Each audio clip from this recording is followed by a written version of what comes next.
আসসালামু আলাইকুম, welcome to my another regular daily vlog. সকালবেলা ঘুম থেকে উঠে ফ্রিজ খুলে দেখলাম ফ্রিজে কিছুই নেই, কারণ বাইরে যাওয়ার আগে সব খালি করে গিয়েছিলাম। তারপরও যতটুকু মাছ মাংস আছে একটা সপ্তাহ চলেই যাবে। আগে পুরোনো সব বাজার শেষ করব, এরপরে নতুন বাজার করব। তো ফ্রিজ থেকে বের করলাম আমি চিংড়ি মাছ এবং কালবাউস মাছ, সাথে রসুন বাটা শেষ, তাই গতকালকে আমি 2 কেজি রসুন ছিলে রেখেছিলাম, সেটাও আজকে ব্লেন্ড করব। সবজির বাজার আমি গতকালকে করে রেখেছি। বাজারে যত রকমের সবজি পাওয়া গিয়েছিল সবকিছুই নিয়ে এসেছি। এখন আমি সবজি নিয়ে বসেছি, আর আমার বাসায় খালা নাই, তাই সব কাজ আমাকেই করতে হবে। আজকে যে যে সবজি রান্না করব সেগুলো আমি একটা ডিশের মধ্যে তুলে রাখলাম। আগে আমি আমার ডাইনিং টেবিল এবং আমার যে বুফে স্ট্যান্ডটা রয়েছে সেটা ক্লিন করব। প্রতিদিন সকালে ঘুম থেকে উঠে এবং রাতে ঘুমানোর আগে এই দুইটা জায়গা আমি সবসময় ক্লিন করি, কারণ যেহেতু এই দুই জায়গায় খাবার থাকে তাই এই দুইটা জায়গা সবচেয়ে বেশি অপরিষ্কার হয়। আর যে কাপড়গুলো শুকিয়ে গেছে সেগুলো এখন ভাঁজ করে আমি আলমারিতে তুলে রাখবো। আর এর মধ্যেই পেলাম সেই ব্যাড নিউজ, সেটা হচ্ছে আজকে সারাদিন ইলেকট্রিসিটি থাকবে না। আর সারাদিন ইলেকট্রিসিটি না থাকা মানে কিছুক্ষণ পরে পানিও থাকবে না। তো যে কাপড়গুলো আমি ভেবেছিলাম যে আজকে আবার ধুবো, সেই কাপড়গুলো আমি আবার বাস্কেটে তুলে রাখলাম এবং বালতিতে বালতিতে করে পানি ভরে রাখলাম। এতদিন বাইরে থাকার কারণে সব ফার্নিচারে একটু ধুলো পড়ে গিয়েছে, তাই ফার্নিচারগুলো একটু ক্লিন করব। আর এখন রান্না বান্নার কাজে বসে যাব। এখন পর্যন্ত আওয়াইশার বাবা কিন্তু ঘুম থেকে উঠে নাই। আমি ভাবলাম ওরা উঠার আগে অ্যাটলিস্ট কাটাকুটির কাজটা শেষ করে ফেলে, এরপরে আওয়াইশাকে খাওয়াতে খাওয়াতে আর আদার্স কাজ করতে করতে রান্না করা যাবে। তো ফার্স্টে আমি নিয়ে নিলাম লাউ, কারণ আজকে ভেবেছিলাম যে লাউ দিয়ে চিংড়ি মাছ রান্না করব। আর লাউয়ের যে খোসা আছে সেটাও কিন্তু ফেলবো না, লাউয়ের খোসা ভাজি এবং লাউয়ের খোসা ভর্তা, এই দুইটাই কিন্তু খুব মজা। লাউয়ের মোস্ট 3টা ফেভারিট আইটেম আমি আপনাদের সাথে শেয়ার করি। একটা হচ্ছে লাউ চিংড়ি, একটা হচ্ছে লাউ ডাল, আরেকটা হচ্ছে লাউয়ের খোসা ভাজি। কিছু কিছু জিনিস আমি একদমই পারি না, যেমন এই যে কাটাকুটি, এই জিনিসটা আমি একদম পারফেক্টলি পারি না।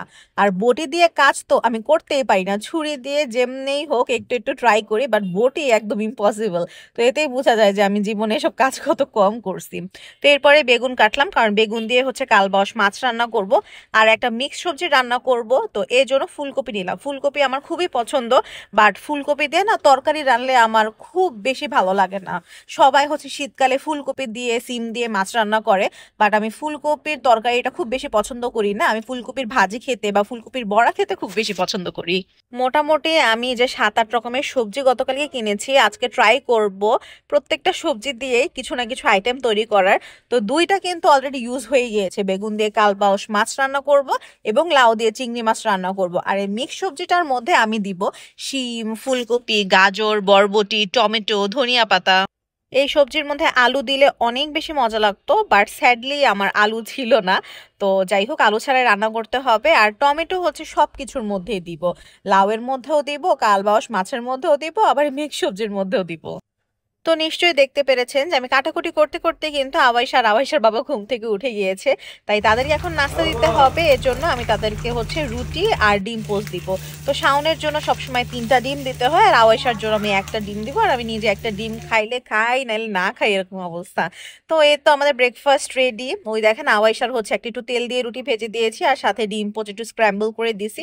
আর শাওনের 3টা ডিম, 3টা রুটি, আমার জন্য ওই যে প্লেনে একটা বন রুটি ছিল সেটা, আর হচ্ছে পেয়ারা। এটা আমাদের ব্রেকফাস্ট। তো এখন খাওয়া দাওয়া করে আমি একটু রান্না বান্না বসাই দিব। আমি সবজিগুলো সব ধুয়ে ফেললাম, আর এখন ফার্স্টে আমি মিক্স সবজিটা বসাবো। চুলায় কড়াই দিয়ে তাতে দিলাম তেল, দিলাম পেঁয়াজ কুচি এবং মরিচ ফালি করে রেখেছিলাম সেটা, এবং এর মধ্যে দিয়ে দিব সব মিক্স সবজি। আমি আলাদা করে কিন্তু সেদ্ধ করি নাই, যেহেতু এটা ভাজি করব এবং আমি একদম দমে বসিয়ে রান্না করব, তাই আলাদা সেদ্ধ করার কোনো প্রয়োজন নেই। এর মধ্যে দিয়ে দিব লবণ, হলুদ, মরিচ এবং পাঁচফোড়ন গুঁড়া। এই ধরনের সবজিতে না আস্ত পাঁচফোড়নটা যদি আপনি একদম ফোড়ন দেন, তেলের মধ্যে দিয়ে দেন, ওইটা অনেক সুন্দর স্মেল আসে। বাট আমার কাছে আস্ত পাঁচফোড়ন ছিল না, আমার শাশুড়ির কাছেও ছিল না, উনিও গতকালকে ফাঁকি করে ফেলছে। সো এর জন্য পাঁচফোড়ন ফাঁকিটাই দেয়া লাগলো। আর কিছু না, এটার মধ্যে অল্প একটু আদা রসুন বাটা দিয়েছি এবং ভালো মতো মিক্স করে আমি অল্প জালে দমে দিয়ে রাখবো। এটা যদি সরিষার তেলে রান্না করতাম তাহলে বেশি মজা লাগতো, বাট আমি জাস্ট মিস করে গেছি। আমার কাছে সরিষার তেল ছিল, বাট মনে ছিল না। তো এখন হচ্ছে ওটা দমে দিয়ে আমি লাউ চিংড়ি বসাবো। তেলের মধ্যে চিংড়ি মাছটা আমি আগে একটু লবণ হলুদ মরিচ দিয়ে মেখে রেখেছিলাম, সেটা হালকা করে ভেজে আমি তুলে রাখবো। ওই তেলের মধ্যে দিয়ে দিব এখন পেঁয়াজ কুচি, মরিচ ফালি এবং এরপরে লাউ। সাথে আমি খুবই অল্প অল্প মশলা দিব, সেমই দিব, হলুদ দিব, মরিচ দিব, লবণ দিব এবং একটু জিরা গুঁড়া দিব। এখন যেহেতু চিংড়ি মাছ হতে সময় লাগে না এবং আলাদা করে অলরেডি ভেজে রেখেছিলাম, লাউটা হতে যেহেতু একটু সময় লাগবে, এটা আমি মশলা দিয়ে ভালো মতো মিক্স করে আলাদা করে একটু কষাবো। যখন এটা কষে আসবে তখন এটার মধ্যে আমি চিংড়ি মাছ দিব এবং তখন আমি এটার মধ্যে টমেটো দিব। নর্মালি দেখা যায় যে একদম যে পাকা টমেটো থাকে সেটা আমি নামানোর একটু আগে দেই, কিন্তু যেহেতু এই টমেটোটা একটু কাঁচা কাঁচা ছিল তাই আমি চিংড়ি মাছের সাথেই টমেটোটা দিয়ে দিব। এখন এগুলো ভালো মতো কষানো হয়ে গেলে এটার মধ্যে আমি ঝোল দিয়ে দিব, যেহেতু লাউ একটু ঝোল ঝোল ভালো লাগে তো আমি আলাদা করে পানি দিব। যদিও লাউ থেকে কিন্তু অনেক পানি ওঠে, বাট একটু বেশি ঝোল রাখবো তাই একটু আলাদা পানি দিয়ে এটাকে নামানোর আগে জাস্ট ধনিয়া পাতা দিয়ে দিব। এখন আরেক চুলায় ভাত বসাই দিলাম আর আমার মোটামুটি কিন্তু সব রান্নাই শেষ, জাস্ট একটা রান্না বাকি, সেটা হচ্ছে বেগুন দিয়ে কালবাউস মাছ। এবং এটার জন্য একটা কড়াইয়ের মধ্যে আমি সেম তেল দিলাম, এরপর পেঁয়াজ দিলাম, মরিচ ফালি দিলাম, এগুলো ভালো মতো ভাজা হয়ে গেলে এর মধ্যে দিয়ে দিলাম একটু রসুন বাটা। রসুন বাটাটাও যখন ভালো মতো ভাজা হয়ে গেল এর মধ্যে একটু পানি দিয়ে তার মধ্যে আমি হলুদ, মরিচ, ধনিয়া এবং জিরা গুঁড়া দিলাম। এবং তারপরে এটাও যখন ভালো মতো কষানো হয়ে গেল এর মধ্যে আমি যে বেগুন কেটে রেখেছিলাম সেটা দিলাম এবং বেগুন সহ ভালো মতো কষালাম। এখন এই বেগুনের মধ্যেই আমি টমেটো দিয়ে দিব এবং টমেটো সহ আবার ভালো মতো কষাবো। তো আমার আগের যে ফ্রাই প্যানটা ছিল এইটার মানে হায়াত শেষ, তাই আমি নতুন একটা ফ্রাই প্যান নামালাম। এই ফ্রাই প্যানটা অনেক ভালো। আমি আগের ননস্টিকেরটা যেটা ভুল করেছি সেটা হচ্ছে আমি যে স্টিলের খুন্তি আছে ওইটা দিয়ে কাজ করছি, কারণ ওইটা ছাড়া কাজ করে আরাম পাই না। আর সবচেয়ে বেশি যেটা ভুল করছি সেটা হচ্ছে যে তারের জালি দিয়ে আমি পরিষ্কার করছি, আদারওয়াইজ যে তেল চিটচিটে ভাবটা রয়ে যায়। তো এই ননস্টিকটা আসলে একটু বেশি ভালো, একটু দামিও। তো এটার মধ্যে আমি এই ভুলগুলি একদমই করব না, ট্রাই করব যাতে সুন্দর মতো মেনটেন করতে পারি, জানি না কতটুকু পারবো। তো এখন এটার মধ্যে আমি মাছগুলো ভাজতে দিলাম, তারপর ওই বেগুন যে কষিয়েছিলাম ওইটার মধ্যে দিয়ে রান্না কমপ্লিট করে ফেললাম। আর এই তো ছিল আজকে রান্না বান্না। এখন আওয়াইশাকে লাঞ্চ করাবো। তো লাঞ্চে আমি নিয়েছিলাম শুধুমাত্র লাউ দিয়ে চিংড়ি মাছ, যেহেতু এটা অলরেডি একটা সবজির সাথে মাছ আছে, তো আমার আলাদা কোনো কিছু নেয়ার প্রয়োজন নাই।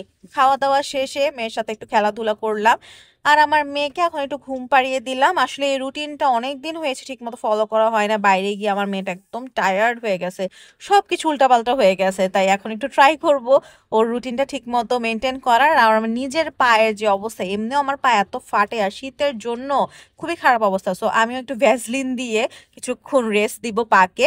আর তারপরে আওয়াইশা ঘুম থেকে উঠে যাওয়ার পরে এখন আওয়াইশাকে কিচেন কাউন্টারে বসিয়ে আমি একটু দুধ রেখেছিলাম, কারণ আওয়াইশাকে দুধ খাওয়ানো হয় না অনেক দিন, তো গরুর দুধ খাওয়াবো। গরুর দুধ আমি প্লেন না খাইয়ে আজকে ভাবলাম যে গরুর দুধ দিয়ে লাচ্ছা সেমাই বানাই ফেলি, কারণ আমার বাসায় লাচ্ছা সেমাইও আনা ছিল। আর আওয়াইশাকে যেহেতু আমি প্রতিদিন কোনো না কোনো একটা ডেজার্ট আইটেম দেই, তো এখন নতুন করে কি বানাবো ভাবলাম যে এই দুধের মধ্যে হচ্ছে লাচ্ছা সেমাই ডুবে লাচ্ছা সেমাই বানায় ফেলি, তাহলে দুধও খাওয়া হবে, ডেজার্টের আইটেমও হয়ে যাবে। আমি একটু পাতলা করে এটা রান্না করেছিলাম। নর্মালি গরুর দুধ এখানে আমার 1/2 লিটার ছিল, এর মধ্যে আমি গুঁড়া দুধ গুলিয়ে দিয়েছিলাম, বাট তারপরেও এটা আরেকটু ঘন নর্মালি করি, কিন্তু একটু পাতলাই রাখতে চাচ্ছিলাম, কারণ যেহেতু আওয়াইশাকে মেনলি এটা দুধের একটা আইটেম খাওয়াবো, সো একটু যদি পাতলা করে রাখি তাহলে দেখা যাবে যে লাচ্ছা সেমাইটা কম পড়বে। আর যেহেতু লাচ্ছা সেমাই আসলে বাইরের, এটা এত বেশি হেলদি না, তাই একটু কম কমই ইউজ করতে চাচ্ছিলাম। তো এই তো আমার লাচ্ছা সেমাইও রেডি হয়ে গেছে। এখনো যদিও বেশি পাতলা দেখা যাচ্ছে, বাট এটা যখন ঠান্ডা হবে একটু ফ্রিজে রাখবো, এটা আর একটু টাইট হয়ে যাবে। এখন আওয়াইশাকে আমি ডিনার করাবো। লাচ্ছা সেমাই আর খাওয়ানো হয়নি, বিকজ ঠান্ডা হতে হতে আসলে অনেক লেট হয়ে গেছে। তো আওয়াইশাকে আমি ইভিনিং একটা কলা খাইয়েছিলাম আর ডিনারে হচ্ছে কালবাউস মাছ দিয়ে ভাত খাওয়াচ্ছিলাম। আর রাতের বেলা এই যে বউ শাশুড়ি মিলে একটু চানাচুর মাখা খাচ্ছিলাম। তো এটাই ছিল আমার আজকের ভিডিও। অনেকদিন হয়েছে যে মার সাথে ওইভাবে টাইম স্পেন্ড করা হয় না, খুবই ভালো লাগতেছিল। আর আমার রেগুলার এই ডেইলি ভ্লগ আপনাদের কেমন লাগে সেটা কিন্তু অবশ্যই কমেন্ট বক্সে জানাবেন। যদি ভালো লাগে তাহলে ভিডিওটি শেয়ার করবেন। Thank you for watching. আল্লাহ হাফেজ।